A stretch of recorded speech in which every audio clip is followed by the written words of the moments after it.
Incubators are often located in the center of a research park. They become an important driving force in the park, contributing a lot of tenants to the park, ultimately from graduating startup companies. In the background here you see buildings on Central Campus, so this park is very close to campus, making it very accessible to faculty, staff, and students. A very important part in most research, university-associated research parks. We have several multi-tenant buildings in the background. Most of these buildings are two-story brick. They've been designed to be compliant with university guidelines and have the look and feel of university-type architecture. Here's a building over here. These buildings tend to be about 65,000 square feet. An important point is that there's surface parking adjacent to all of these buildings. This becomes a very attractive amenity to tenants. We don't have to struggle with the parking situation that is prevalent on most campuses.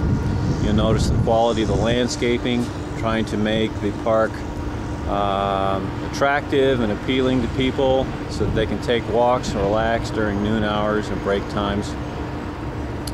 Across the street we have another multi-tenant building called the Strata Building.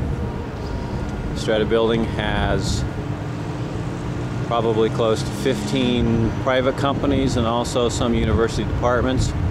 It's important that there be a blend of private corporations as well as universities so that faculty, staff, and student can intermingle and collaborate. Across the street we have the Eyesight Building. And Eyesight was originally a startup company in the incubator. They've done quite well. They've grown to over 60 employees and are occupying the majority of this building. A good example of what most university incubators and research parks hope to achieve, to have their startup companies graduated in the park, get healthy, and grow. We've got two companies in the background that were constructed with precast concrete tilt-up panels. You can see one building is currently under construction. The actual concrete tilt-up for this 20,000 square foot building took only a week, and these buildings can be constructed rapidly at a lower cost than some of the premium two-story brick-faced buildings. The reason for this is that lower rents can be offered to graduating companies that are cost sensitive.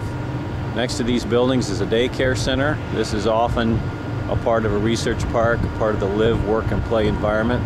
This daycare can house infants up to 4-year-olds. You'll notice the quality and the attention to detail with the landscaping, and that becomes an important part of any park. Across the street, as we pan across, there's probably over 100 acres that's open for development. And at a development pace of about one building a year, or 65,000 square feet of rentable space a year, this could take anywhere from 15 to 20 years to fully develop the area that's open for development in this research park. You can also see in the background a new hotel, 120 high-quality rooms, a restaurant, and a conference center, a 38,000 square foot conference center. So the daycare, the hotel, the restaurant, the conference center, these become important amenities in a research park to achieve full live, work, and play status.